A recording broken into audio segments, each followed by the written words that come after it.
गौरी कवि चील के पास जाती है। गौरी, आज तो मेरे घर कैसे आई हो? जिंदगी से तो तंग नहीं आ गई, लेकिन मैं बता दूं कि मेरा पेट भरा हुआ है। कल आना, कल खा लूंगी तुझे।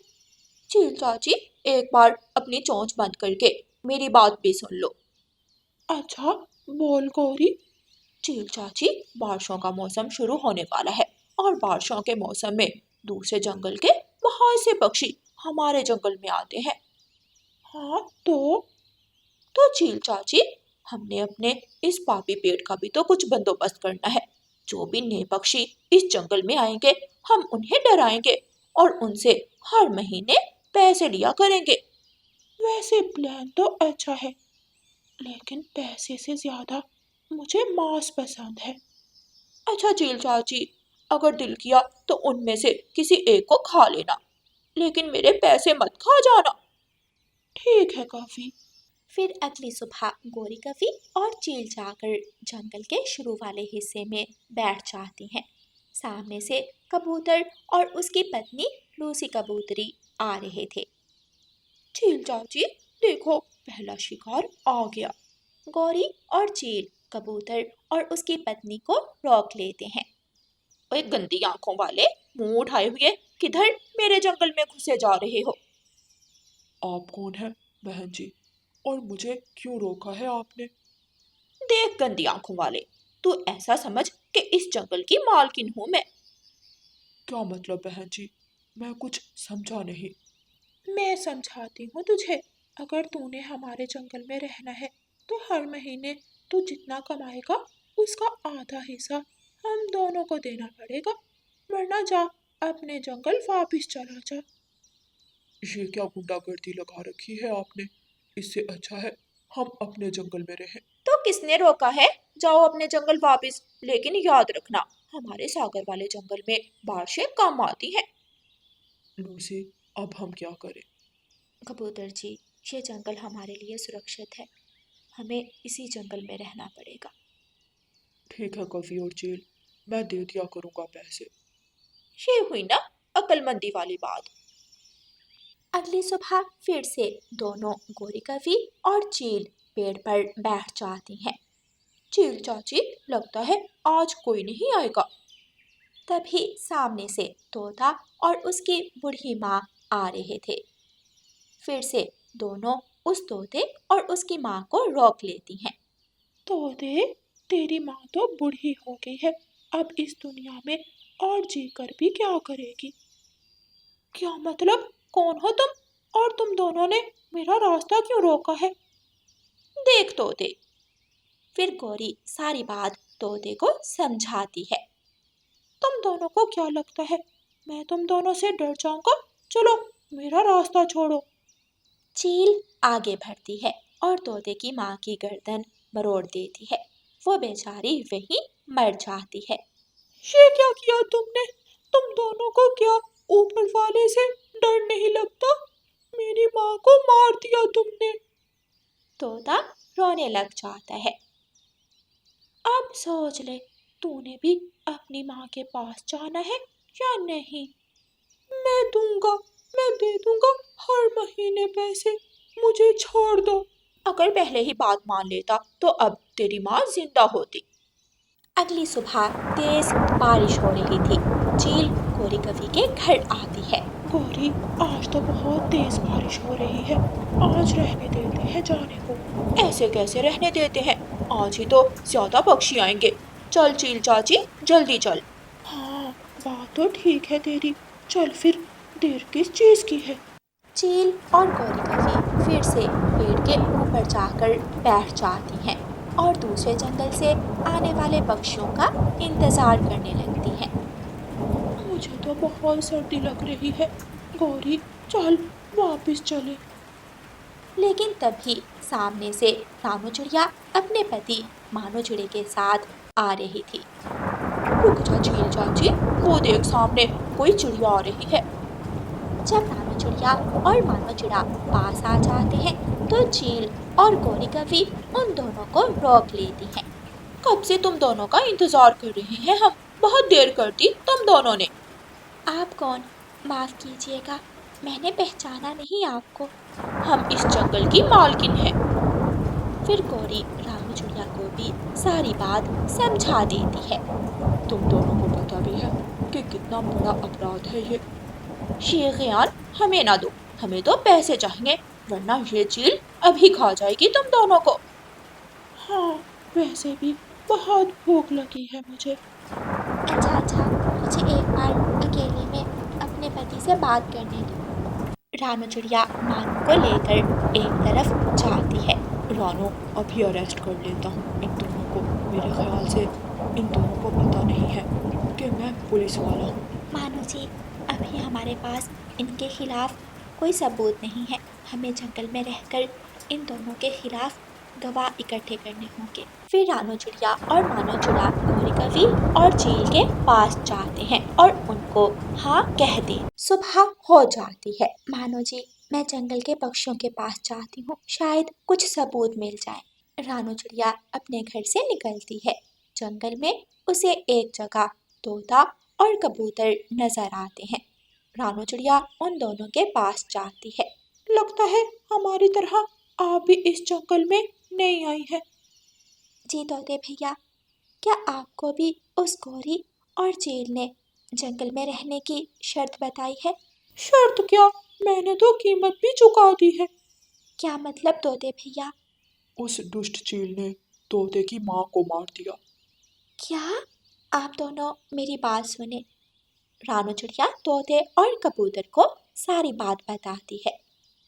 हम आपके साथ हैं रानो बहन, उन दोनों दुष्ट पक्षियों को बहुत भयानक सजा मिलनी चाहिए।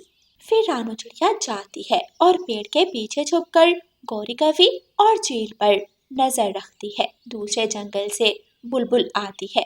चील और गौरी कवि उसे भी रोक लेती हैं। रानू चिड़िया उन दोनों की वीडियो बना लेती है। रानू चिड़िया वो वीडियो बनाकर मानो चिड़े को दिखाती है। रानो, ये सबूत काफी है। फिर अगली सुबह मानो चिड़ा अपना यूनिफॉर्म पहनता है और दोनों को अरेस्ट करने चला जाता है। क्या सबूत है तुम्हारे पास कि हम ये सब करती हैं? मुझे पता था तुम यही कहोगी। मानो चिड़ा उन दोनों को वीडियो दिखाता है और दोनों को अरेस्ट करके ले जाता है। रानो बहन, आपका बहुत बहुत धन्यवाद। सिर्फ आपकी वजह से अब हम इस जंगल में आजाद रह सकेंगे। आपका धन्यवाद रानो बहन। उस दिन के बाद सब पक्षी जंगल में खुशी खुशी रहने लगे। आज़ादी पर हर पक्षी का हक है। इस तरह के चालाक पक्षियों को कोई हक नहीं है कि वो दूसरे पक्षियों की आज़ादी छीन ले। प्यारे दोस्तों, इस कहानी को लाइक, अपने दोस्तों के साथ शेयर और चैनल को सब्सक्राइब करना बिल्कुल मत भूलना। आपका धन्यवाद। जंगल में बहुत तेज बारिश हो रही थी। रानू चिड़िया के दोनों बच्चे कूकू और गुड़िया अपने घोंसले में डरे हुए बैठे थे। उनकी मम्मा भोजन की तलाश में बाहर गई थी। दोनों बच्चों ने पहली बार बारिश देखी थी। वो नहीं जानते थे कि बारिश के समय क्या करना चाहिए। कूकू भाई, यहाँ मेरे पास आकर बैठ जाए। आप दरवाजे पर क्यों खड़े होगे? आपको याद नहीं, मम्मा ने कहा था मेरे आने तक घर के अंदर ही रहना। बहन, ऊपर से कितना सारा पानी नीचे गिर रहा है, आप भी आकर देखो ना। नहीं कूकू भाई, भी आप यहाँ मेरे साथ घोंसले में आ जाए। अच्छा ठीक है गुड़िया बहन। कूकू उड़ता है और अपनी बहन के पास जाकर बैठ जाता है। अपनी मम्मा का इंतजार करने के सिवा बच्चे कुछ और कर भी नहीं सकते थे। उधर रानू चिड़िया बारिश से बचने के लिए एक पेड़ की डाल पर बैठी थी। उसे भी अपने बच्चों की चिंता हो रही थी। ना जाने मेरे बच्चे कैसे होंगे। बारिश शुरू हुए भी काफ़ी समय हो गया है। मुझे जल्दी से अपने बच्चों के पास जाना ही होगा। बारिश रुकने का नाम नहीं ले रही थी और हवा भी जोरों से चल रही थी। कालू कौवा तेज बारिश में उड़ता उड़ता अपने घोंसले की तरफ जा रहा था। तभी उसे रानू चिड़िया पेड़ पर बैठी दिखाई देती है। वो उसके पास जाता है। अरे रानू चिड़िया, तुम यहाँ? तुम अभी तक घर नहीं गई? इसका मतलब तुम्हारे बच्चे घर पर अकेले हैं। हाँ कालू भैया, मुझे मेरे बच्चों की बहुत चिंता हो रही है। रानू चिड़िया, मैं तुम्हें डराना नहीं चाहता, लेकिन ये बताना जरूरी है कि एक खतरनाक शिकारी चील हमारे जंगल में आ गई है। हाँ कालू भैया, मुझे ये पता है। जब मैं कल बुलबुल के घर गई थी तब मैंने देखा एक चील बुलबुल के एक अंडे को खा रही थी। बुलबुल के घोंसले में एक और अंडा था। मैं दूसरे अंडे को बचाने के लिए घोंसले में गई। निकल जाओ दुष्ट चील, चली जाओ यहाँ से। तब चील को बहुत गुस्सा आ जाता है और वो मुझे कहती है, मुझे डरा रही हो? मैं अभी तुझे खा जाऊं, लेकिन तेरी किस्मत अच्छी है, अब मेरा पेट भर चुका है। जब मैं भूखी होंगी तब तुझे खाने जरूर आऊंगी। चील मुझे ऐसा कहकर चली जाती है। फिर जब बुलबुल बहन वापस आती है तो वो अपना एक अंडा टूटा हुआ देखकर बहुत रोती है। बहुत अफसोस हुआ ये सुनकर, बेचारी बुलबुल के पहले ही मुश्किल से 2 अंडे हुए थे। रानो, इसलिए तुम भी जल्दी घर चली जाओ, ये ना हो कि वो चील इस बारिश में कि बच्चे को खाने के लिए आ जाए। हाँ कालू भैया, आप ठीक कह रहे हो। मुझे कैसे भी करके अपने घर तो जाना ही होगा। ठीक है रानो बहन, मैं अब चलता हूँ। कालू कौवा वहाँ से उड़ जाता है। बारिश बहुत तेज थी। खुद की जान की परवाह किए बिना रानू चिड़िया तेज बारिश में अपने बच्चों की तरफ निकल पड़ती है। बारिश के कारण उसे उड़ने में दिक्कत होती है। उसके सारे पंख बारिश की वजह से भीग चुके थे, लेकिन वह फिर भी उड़ रही थी। रास्ते में 2 उल्लू बैठे हुए थे। वो देख छोटे, अपना शिकार खुद चल कर आ रहा है इस तेज बारिश में। इसे खाने का बहुत मजा आएगा। हाँ हाँ बड़े भैया, इस बार तो हमारे पास मिर्च मसाला भी है।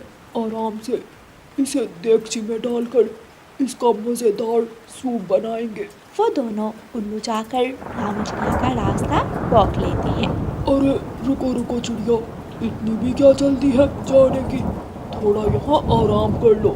रानू चिड़िया उन दोनों खतरनाक उल्लुओं को देखकर डर जाती है, लेकिन रानू चिड़िया बहुत बहादुर और होशियार थी। वो खुद को उनके सामने डरा हुआ जाहिर नहीं करती, बल्कि उन उल्लुओं से मुकाबला करने का फैसला करती है। वो उल्लू भैया, मैं अपने घर जा रही हूँ। ऐसे कैसे घर चली? अब तुम हमारे इलाके में आ गई हो, अब तुम सीधा हमारे पेट में जाओगी। रानू चिड़िया होशियारी से बोलती है। उल्लू भैया, लेकिन मैं अपना मांस सिर्फ उसे खिलाऊंगी जो इस जंगल में सबसे शक्तिशाली होगा, जिससे सब डरेंगे, जिसके सामने सबकी चोंच बंद हो जाए।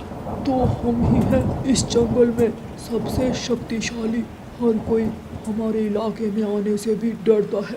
नहीं, ना तो आप ताकतवर हो और ना ही आपसे कोई डरता है।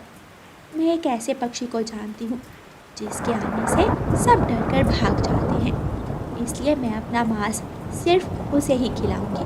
आप जैसे बुज़दिलों को मैं अपना मांस बिल्कुल भी नहीं खाने दूंगी। बताओ बताओ, जल्दी बताओ, कौन हमसे ज़्यादा ताकतवर है? हम अभी उसका बुरा हाल कर देंगे। इस जंगल की दूसरी तरफ एक गुफा है जिसमें एक चील है। वो सबसे ज़्यादा शक्तिशाली है। आप दोनों तो उसका मुकाबला कर भी नहीं सकते। वो आप दोनों को एक ही हमले में हरा देगी। दोनों उल्लू ये सुनकर गुस्से में आ जाते हैं। बड़े भैया, वो चील हमारा डर खत्म कर रही है। ए छोटी चिड़िया, तुम अभी हमें उसके पास ले जाओ। हम उसको हरा कर बता देंगे कि इस जंगल में सिर्फ हम ही बहादुर हैं और कोई नहीं। रानू चिड़िया मन ही मन बहुत खुश हो रही थी, क्योंकि वो यही तो चाहती थी। चलो उल्लू भैया, मैं आपको चील की गुफा में ले जाती हूँ। रानू चिड़िया उड़ती है और उसके पीछे दोनों उल्लू भी उड़ते हैं। वो उन दोनों को चील की गुफा में ले जाती है। अरे वाह, आज तो शिकार खुद मेरी तरफ चल कर आया है। उस दिन तो मैंने तुम्हें जाने दिया क्योंकि मेरा पेट भरा था, लेकिन आज तुझे मजे से खाऊंगी। हाँ हाँ, आप ही मुझे खाना, लेकिन ये दोनों उल्लू मुझे कह रहे हैं कि ये आपसे ज़्यादा ताकतवर है। चील हंसने लग जाती है।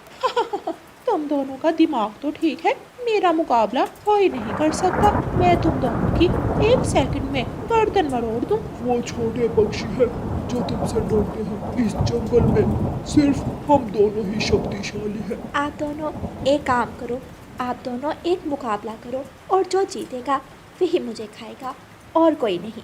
रानू चिड़िया की ये बात सुनकर दोनों उल्लू और चील आपस में लड़ने लगते हैं। कभी चील अपने पंजे उल्लुओं को मारती तो कभी दोनों उल्लू चील को अपनी चोंचें मारते। सब आपस में लड़ कर एक दूसरे को घायल कर देते हैं। उन सब के पंख टूट जाते हैं और वो सब वहाँ बुरी हालत में गिर जाते हैं। उनमें से कोई भी उठने के काबिल नहीं था। रानू चिड़िया उनके पास जाती है। दुष्ट चील और उल्लू, मैंने होशियारी से तुम दोनों के दरमियान झगड़ा करवाया ताकि जंगल के बाकी मासूम पक्षी आप सबसे सुरक्षित रह सके। हमेशा शक्तिशाली होना ज़रूरी नहीं, बल्कि हम होशियारी से भी अपनी जान बचा सकते हैं। फिर रानू चिड़िया बेफिक्र होकर खुशी खुशी अपने घर जाती है और अपने बच्चों को दाना देती है। प्यारे दोस्तों, इस कहानी को लाइक, अपने दोस्तों के साथ शेयर और चैनल को सब्सक्राइब करना बिल्कुल मत भूलना।